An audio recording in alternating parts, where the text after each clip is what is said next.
नमस्कार साथियों, राज की बातन में आपका स्वागत है। आज मैं आपके लिए एक ऐसी कहानी लेकर आया हूं जिसे सुनकर आपको डर का एहसास होने वाला है। दोस्तों, आज की यह कहानी राजस्थान के एक कस्बे में रहने वाले सूरज की है। तो चलिए दोस्तों, ज्यादा समय बर्बाद न करते हुए इस कहानी को हम सूरज के नजरिए से ही सुनते हैं। नमस्कार साथियों, मेरा नाम सूरज है। मैं एक साधारण सा लड़का हूं। मेरी जिंदगी भी बाकियों की तरह ही चल रही थी।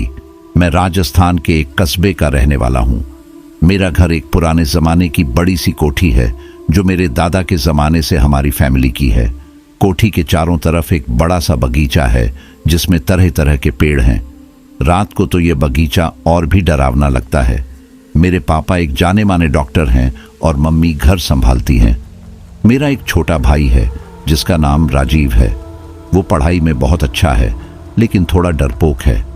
हम चारों की जिंदगी काफी शांत थी, लेकिन यह शांति जल्द ही टूटने वाली थी। यह सब तब हुआ जब मुझे एक जरूरी काम के लिए रात की ट्रेन पकड़नी थी। मैं जल्दी से कोट पहनकर घर से निकला। स्टेशन पर पहुंचने तक बारिश और तेज हो गई थी। प्लेटफॉर्म पर बहुत कम लोग थे। मैं अपनी बर्थ की टिकट देखते हुए प्लेटफॉर्म पर इधर उधर घूम रहा था। तभी मेरी नजर एक आदमी पर पड़ी जो प्लेटफॉर्म के अंत में खड़ा था। उसका चेहरा बारिश की वजह से दिख नहीं रहा था, लेकिन उसकी आकृति कुछ अजीब सी लग रही थी। ट्रेन आ गई। मैं जल्दी से अपनी बर्थ की तरफ बढ़ा। कोच के अंदर भी उतना ही अंधेरा था जितना बाहर। मैं अपनी सीट ढूंढने लगा। जैसे ही मैंने सीट पाई और बैठने लगा, मुझे लगा कि कोई मेरी तरफ देख रहा है। मैं पीछे मुड़ा, लेकिन वहां कोई नहीं था। शायद मेरी कल्पना हो, मैंने खुद से कहा, लेकिन यह महज शुरुआत थी। जैसे जैसे रात गहरी होती गई, चीजें और भी डरावनी होने लगीं। ट्रेन धीरे धीरे रफ्तार पकड़ रही थी। बाहर का अंधेरा और बारिश की पिटपिट अब एक डरावनी धुन बन गई थी। मैं अपनी सीट पर बैठकर खिड़की से बाहर देख रहा था। अचानक एक बिजली चमकी और कुछ सेकंड के लिए बाहर का नजारा साफ दिखाई दिया। मुझे लगा कि मैंने खिड़की के बाहर किसी को देखा है। एक महिला लंबे काले बालों वाली, सफेद साड़ी पहने खिड़की के पास खड़ी थी, लेकिन अगले ही पल अंधेरा छा गया और वह गायब हो गई। मैंने अपनी आंखों पर विश्वास नहीं किया। शायद थकान की वजह से मुझे ऐसा लगा हो, लेकिन मेरा दिल तेजी से धड़क रहा था। कुछ देर बाद फिर से एक बिजली चमकी और वही महिला फिर दिखाई दी। इस बार मैं और भी साफ देख पा रहा था। उसका चेहरा पीला पड़ गया था और आंखें काली थीं। एक चीख मेरे मुंह से निकलने वाली थी, लेकिन मैंने दबा ली। इसके बाद तो जैसे मेरे दिमाग ने काम करना ही छोड़ दिया। हर पल कुछ न कुछ अजीब होता जा रहा था। कभी कोई काले कपड़े में लिपटा आदमी कोच के कॉरिडोर में दिखाई देता, तो कभी एक बच्चे की हंसी सुनाई देती, और वह महिला, वह हर बार कहीं ना कहीं दिख जाती थी। मैं डर से पागल हो रहा था। मुझे लगा कि मैं इस ट्रेन से कभी नहीं उतर पाऊंगा। मेरे शरीर में अब सिर्फ डर ही बचा था। मैं अपनी सीट पर जकड़ा हुआ था, जैसे किसी ने मुझे जमीन से चिपका दिया हो। हर आवाज, हर सांस मेरे लिए एक नई चुनौती थी। मुझे लगा जैसे मैं किसी भयानक सपने में फंस गया हूं, जिसमें से निकलने का कोई रास्ता नहीं। तभी एक अजीब सी ठंडक का एहसास हुआ, जैसे बर्फ की कोई फुहार मेरे चेहरे पर पड़ी हो। मैंने आंखें खोली और देखा कि मेरे सामने बर्थ के पास खड़ी है वही महिला, लेकिन अब वह और भी करीब थी। उसकी आंखें सीधे मेरी आंखों में घूर रही थीं। उसका चेहरा पूरी तरह से सफेद पड़ गया था और उसके मुंह से खून टपक रहा था। मैं चिल्लाया नहीं, बस मेरी आंखें चौड़ी हो गईं और फिर वह गायब हो गई, जैसे धुएं की तरह हवा में उड़ गई। मैंने अपनी सांस को थाम लिया। कुछ देर तक मैं बस वहीं बैठा रहा, दिल की धड़कन को शांत करने की कोशिश में, लेकिन डर मेरे अंदर घुस चुका था। मैं अब अकेला नहीं था। इस ट्रेन में मेरे साथ और भी कोई था या कुछ और। वो अब मेरा पीछा कर रहा था। मैंने अपने आसपास की आवाजों पर ध्यान केंद्रित किया। ट्रेन की पटरियों की खड़खड़, हवा का कानों में बहना और मेरे अपने तेज दिल की धड़कन। इन सब के बीच मुझे एक और आवाज सुनाई दी, एक धीमी खींची हुई सांस की आवाज। यह आवाज मेरे बर्थ के बगल से आ रही थी। मैंने धीरे से अपनी आंखें खोली और बगल की सीट की तरफ देखा। अंधेरे में कुछ भी दिखाई नहीं दे रहा था, लेकिन वह सांस की आवाज अब और भी साफ सुनाई दे रही थी। दिल ने फिर से दौड़ना शुरू कर दिया। हिम्मत जुटाकर मैंने अपने मोबाइल फोन की टॉर्च जलाई और बगल की सीट की तरफ प्रकाश डाला। उस पल को मैं अपनी जिंदगी भर नहीं भूल पाऊंगा। सीट पर कोई नहीं था, लेकिन बर्थ के नीचे एक काली छाया थी। वह छाया धीरे धीरे बढ़ रही थी और उसमें से दो चमकदार लाल आंखें दिखाई दे रही थीं। मैं चिल्लाया नहीं, बस मेरी आवाज एक दबी हुई चीख बनकर मेरे गले में ही रह गई। मैं उठकर सीधे दरवाजे की तरफ बढ़ा, लेकिन जैसे ही मैंने दरवाजा खोला, कोच के कॉरिडोर में भी अंधेरा ही अंधेरा था और फिर वह सांस की आवाज अब और भी करीब से सुनाई दी। मैं वापस अपनी सीट पर गिर पड़ा। मुझे लगा कि यह अंत है। मैं इस रात से कभी नहीं बच पाऊंगा। मेरे शरीर में अब सिर्फ एक ही भाव था, डर। मैं अपनी सीट पर सिकुड़ गया था जैसे एक छोटा सा बच्चा। मेरी आंखें बंद थीं, लेकिन मुझे पता था कि वह चीज अभी भी मेरे पास है। उसकी सांसें अब मेरी गर्दन पर पड़ रही थीं, ऐसा लग रहा था। मैंने अपने मन को शांत करने की कोशिश की। मैंने गिनती शुरू की, 1, 2, 3, लेकिन हर गिनती के साथ डर बढ़ता जा रहा था। मुझे लगा कि मैं पागल हो जाऊंगा। अचानक ट्रेन एक झटके से रुकी। एक तेज ब्रेक लगने की आवाज आई। मैं सहम गया। क्या हुआ? बाहर कुछ हुआ था क्या? मेरा दिल और तेज धड़कने लगा। मैंने हिम्मत जुटाकर आंखें खोली। कोच के अंदर सब कुछ सामान्य लग रहा था, लेकिन वह सांस की आवाज अब नहीं आ रही थी। शायद ट्रेन रुकने की वजह से वह चीज दूर चली गई हो। मैंने राहत की सांस ली, लेकिन यह राहत ज्यादा देर तक नहीं रही, क्योंकि जैसे ही मैंने खिड़की की तरफ देखा, मेरी रूह कांप गई। खिड़की के बाहर अंधेरे में दो लाल आंखें चमक रही थीं। वह आंखें सीधे मेरी तरफ देख रही थीं और फिर कुछ ऐसा हुआ जिसकी मैंने कभी कल्पना भी नहीं की थी। मैंने अपनी आंखें जितनी जल्दी हो सका बंद कर लीं, लेकिन वह आंखें, वो मुझे छोड़ने वाली नहीं थीं। वह मेरे दिमाग में घुस गई थी जैसे एक जहरीला कीड़ा। मैं जानता था कि अगर मैंने फिर से आंखें खोली तो मुझे जो देखना पड़ेगा वह मेरी जिंदगी भर का साया बन जाएगा। ट्रेन फिर चलने लगी। उस झटके ने मुझे थोड़ा सा झकझोर दिया। मैंने अपनी सांस को नियंत्रित करने की कोशिश की, लेकिन वह आंखें, वह मेरे दिमाग से नहीं जा रही थीं। मैं धीरे धीरे पागल होने लगा था। तभी एक अजीबी गंध ने मुझे घेर लिया। यह एक सड़ी हुई मछली जैसी गंध थी, बहुत ही तीव्र और घुटन भरी। मेरी आंखें अपने आप खुल गईं। मेरे सामने बर्थ के पास खड़ी थी वही महिला, लेकिन अब वह अलग थी। उसका चेहरा पूरी तरह से काला हो गया था और उसके मुंह से एक भयानक सी चीख निकल रही थी। उसके हाथ मेरे गले पर आ गए। मैं कुछ नहीं कर पाया, सिर्फ चीखने की कोशिश की, लेकिन मेरी आवाज नहीं निकली। धीरे धीरे मेरा शरीर सुन्न पड़ने लगा। मुझे लगा जैसे मेरी जान निकल रही है। और फिर अंधेरा। जब मैं होश में आया तो मैं एक अंधेरी जगह पर था। मेरे चारों तरफ कुछ नहीं दिख रहा था, सिर्फ एक सन्नाटा था। मेरा शरीर दर्द कर रहा था, जैसे मुझे किसी ने बुरी तरह पीटा हो। धीरे धीरे मेरी आंखों को अंधेरे की आदत होने लगी और मुझे कुछ दिखाई देने लगा। मैं एक लंबे संकरे गलियारे में था। गलियारे की दीवारें पुरानी और नम थीं। उन पर काई जैसी चीजें उगी हुई थीं। मेरे पैरों के नीचे कुछ चिपचिपा सा था जो मेरे जूतों से चिपक रहा था। मैं धीरे धीरे आगे बढ़ा। हर कदम के साथ मेरा दिल धड़क रहा था। मुझे नहीं पता था कि मैं कहाँ हूँ, और सबसे डरावनी बात यह थी कि मुझे नहीं पता था कि मैं कैसे यहाँ आया हूँ। मैं गलियारे में चलता रहा, उम्मीद करता रहा कि कहीं कोई रास्ता निकलेगा, लेकिन हर मोड़ पर वही अंधेरा और वही सन्नाटा था। मुझे लगा कि मैं एक भूल भुलैया में फंस गया हूँ जिसका कोई अंत नहीं है। तभी दूर से एक हल्की सी रोशनी दिखाई दी। मेरी आंखें चमक उठीं। शायद यही मेरा रास्ता है, मैंने सोचा।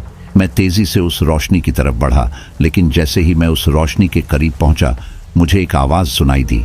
एक ऐसी आवाज जो मेरे रोंगटे खड़े कर देती है। वह आवाज एक महिला की थी, लेकिन ऐसी आवाज जिसे मैंने पहले कभी नहीं सुना था।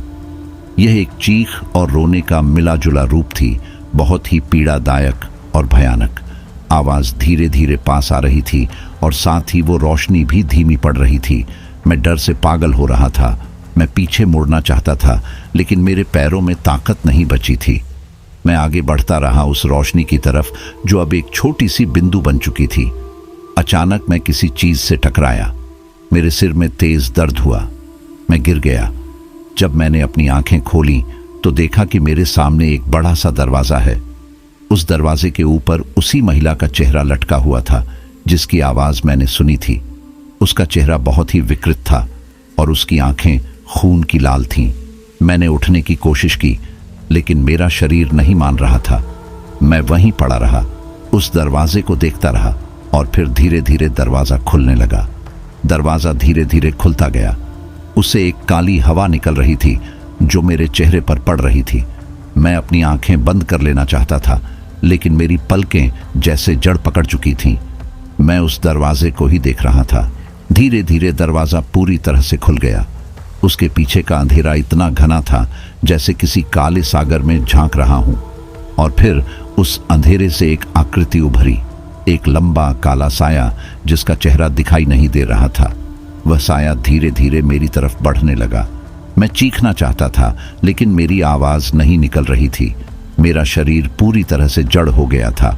मैं बस देख रहा था कैसे वह साया मेरे पास आ रहा है, फिर कुछ नहीं। जब मैं होश में आया तो मैं अपने बिस्तर पर था। सूरज की रोशनी मेरी आंखों में पड़ रही थी। मेरा पूरा शरीर पसीने से तर था। मैं सांस लेने की कोशिश कर रहा था जैसे किसी ने मेरा सीना दबा दिया हो। मैंने अपने आसपास देखा। मेरा कमरा था, मेरा घर था, सब कुछ सामान्य लग रहा था लेकिन मेरी आंखों के सामने वह दरवाजा और वह काला साया अभी भी तैर रहा था। मैं उठा, खिड़की के पास गया और बाहर देखा। सूरज की रोशनी में सब कुछ सामान्य लग रहा था लेकिन मुझे पता था कि यह सब सिर्फ एक सपना नहीं था। मैंने कुछ देखा है, कुछ ऐसा जिसकी व्याख्या नहीं हो सकती। मैं वापस बिस्तर पर लेट गया और आंखें बंद कर लीं, उम्मीद करते हुए कि यह सब एक बुरा सपना था जिससे मैं जल्द ही जाग जाऊंगा। लेकिन मेरे मन के कोने में एक डर था, एक ऐसा डर जो शायद कभी नहीं जाएगा। कुछ दिन बीत गए थे। उस रात की यादें धीरे धीरे फीकी पड़ रही थीं लेकिन वह डर, वह सन्नाटा, वह काला साया अभी भी मेरे मन में कहीं छिपा हुआ था। मैं कोशिश करता था भूलने की लेकिन हर रात नींद आने पर वह सब फिर से सामने आ जाता था। मैंने सोचा शायद यात्रा करने से मेरा मन लग जाए। मैंने एक ट्रिप प्लान की, एक ऐसी जगह की जहां कोई मुझे पहचानता न हो। मैं एक छोटे से हिल स्टेशन गया जहां हरियाली और शांति थी। पहले कुछ दिन तो अच्छे बीते। मैं घूमता था, पहाड़ों का आनंद लेता था लेकिन रातें फिर वही लाती थीं, वह सन्नाटा, वह अंधेरा। मैं सो नहीं पाता था। हर आवाज, हर सांस मुझे डराती थी। एक रात मैं अपनी होटल की बालकनी में बैठा था। चांद की रोशनी पहाड़ों पर पड़ रही थी। एक अद्भुत नजारा था लेकिन मेरा मन अंदर ही अंदर डर रहा था। तभी मैंने दूर जंगल की तरफ एक हल्की सी रोशनी देखी। कुछ अजीब था उस रोशनी में। वह एक निरंतर चमक रही थी जैसे कोई लालटेन जलाई हो। मैं उत्सुकता से उस रोशनी की तरफ देखता रहा।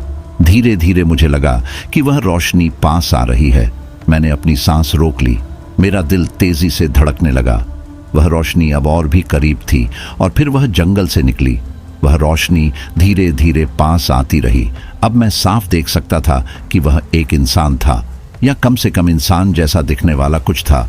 उसका शरीर लंबा था और उसका चलना किसी जानवर की तरह था। उसके हाथों में एक लालटेन थी जिसकी रोशनी से उसका चेहरा साफ दिखाई नहीं दे रहा था। मैं डर से जकड़ गया था। मेरे दिमाग में सारे डर एक साथ उमड़ पड़े। वह काला साया, वह अस्पताल का गलियारा, सब कुछ एक साथ आ गया। मैं भागना चाहता था लेकिन मेरे पैर जमीन से चिपके हुए थे। वह आदमी अब मेरे बहुत करीब था। मैं उसकी सांसें सुन सकता था, एक भारी गहरी सांस। उसकी आंखें चमक रही थीं जैसे दो जलते हुए कोयले।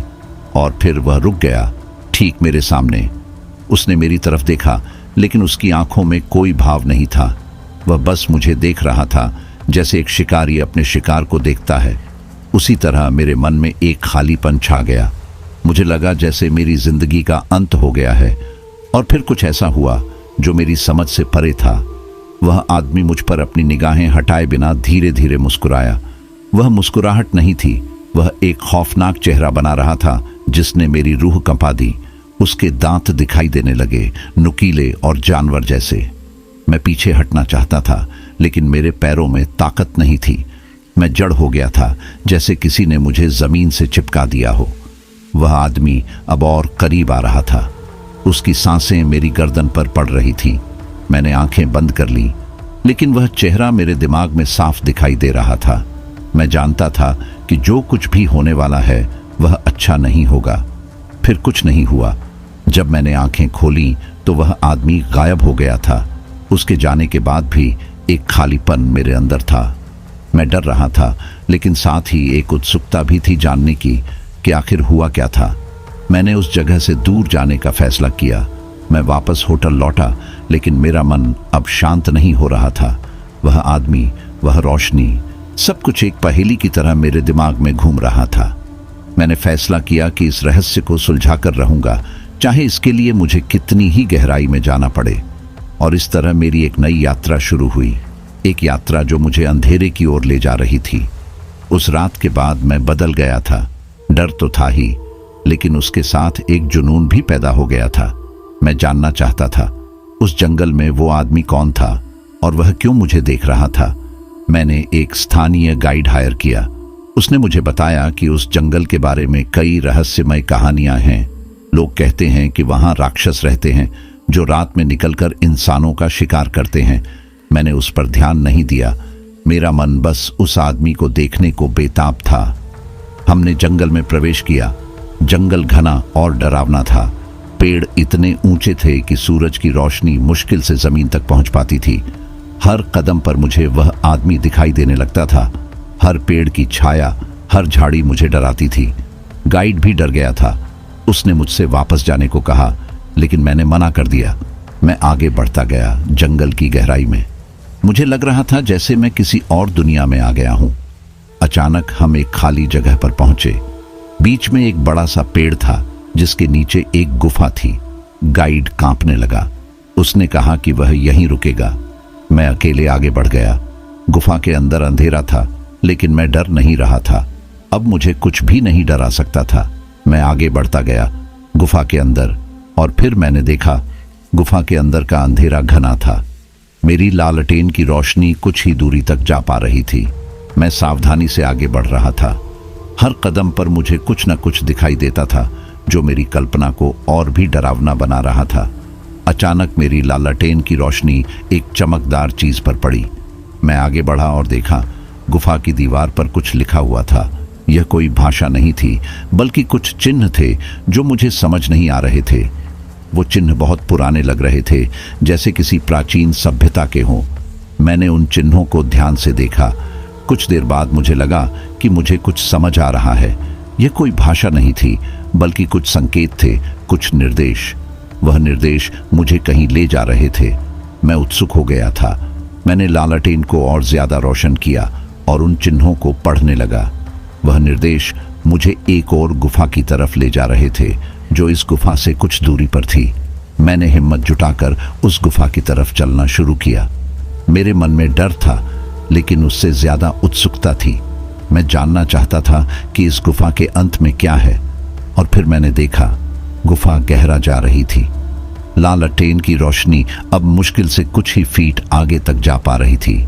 मुझे लग रहा था जैसे मैं धीरे धीरे मौत के मुंह में जा रहा हूं, लेकिन एक अजीब उत्सुकता मुझे आगे बढ़ा रही थी। अचानक गुफा चौड़ी हो गई। लालटेन की रोशनी एक विशाल गुफा के अंदर पड़ी। मेरी सांसें रुक सी गईं। गुफा के बीच में एक विशाल पत्थर का सिंहासन था और उस पर बैठा था वह आदमी जिसकी तलाश में मैं था। लेकिन वह अब अलग था। उसके चेहरे पर अब कोई डर नहीं था, बल्कि एक शांति थी। उसकी आंखें चमक रही थीं, लेकिन अब उनमें कोई बुराई नहीं थी। वह उठा और धीरे धीरे मेरी तरफ बढ़ने लगा। मैं डर गया था, लेकिन इस बार यह डर नहीं था, बल्कि एक सम्मान का भाव था, जैसे मैं किसी देवता के सामने खड़ा हूं। वह मेरे पास आया और मेरे हाथ पकड़े। उसकी उंगलियां ठंडी थीं, लेकिन उनमें एक शक्ति थी। वह मुझे अपनी तरफ खींचने लगा। मैं उसके साथ चलने लगा, बिना किसी डर के। हम सिंहासन के पास पहुंचे। वह सिंहासन पर बैठ गया और मुझे अपने बगल में बिठाया। फिर उसने मेरे कान के पास कुछ कहा, एक ऐसी भाषा में जिसे मैं नहीं समझ पाया, लेकिन मुझे लगा जैसे वह मेरी आत्मा से बात कर रहा है। कुछ देर बाद वह फिर से बोला। इस बार उसके शब्दों में रूपांतरण हो गया। उसने कहा, तुमने सही रास्ता चुना है बेटा। अब तुम्हें डरने की जरूरत नहीं है। उसके बाद कुछ हुआ जो मेरी समझ से परे था। मैं एक चमकदार रोशनी में घिर गया और फिर मैं अपने बिस्तर पर था। सूर्य की किरणें मेरी आंखों में चमक रही थीं। मैं उठा, खिड़की के पास गया। बाहर सब कुछ सामान्य लग रहा था, लेकिन मैं बदल गया था। वह डर, वह सन्नाटा, सब कुछ चला गया था। अब मेरे अंदर एक शांति थी, एक समझ। मैंने उस जंगल का फिर कभी दौरा नहीं किया, लेकिन मैं जानता था कि वह दुनिया हमेशा मेरे अंदर रहेगी, एक याद के रूप में, एक ताकत के रूप में। और जब भी मैं अंधेरे से डरूंगा, उस आदमी को और उस शांति को याद करूंगा जो उसने मुझे दी थी। वह दिन मेरी जिंदगी का एक टर्निंग पॉइंट बन गया। मैं अब पहले जैसा नहीं रहा। उस जंगल की यात्रा ने मुझे एक नई दुनिया से रूबरू कराया था, एक ऐसी दुनिया जिसके बारे में हमने सिर्फ कल्पना की होती है। मैंने अपने जीवन को नई दिशा दी। उस गुफा में मिले चिन्हों को समझने की कोशिश की, लेकिन सफल नहीं हो सका। शायद वह ज्ञान सिर्फ उन्हीं के लिए था जिन्हें वह चुनते थे। अब मैं एक शांत जीवन जीता हूं। रातों को अब वह डर नहीं सताता, उसके बदले एक शांति है, एक समझ। मैं जानता हूं अंधेरा डरावना होता है, लेकिन उसमें भी एक रहस्य छुपा होता है। कभी कभी रात के अंधेरे में मैं उस जंगल को याद करता हूं, उस आदमी को और उस गुफा को, और तब मुझे पता चलता है कि डरना नहीं चाहिए, बल्कि समझने की कोशिश करनी चाहिए, क्योंकि हर अंधेरे के बाद एक रोशनी होती है। बस उसे ढूंढने की हिम्मत चाहिए। तो दोस्तों, ये थी हमारी आज की कहानी। आपको आज की कहानी कैसी लगी? कमेंट बॉक्स में कमेंट करके ज़रूर बताएं। बस आप अपना और अपने परिवार का ख्याल रखें, और अगर अभी तक चैनल को सब्सक्राइब नहीं किया है तो कृपया चैनल को सब्सक्राइब कर लीजिए।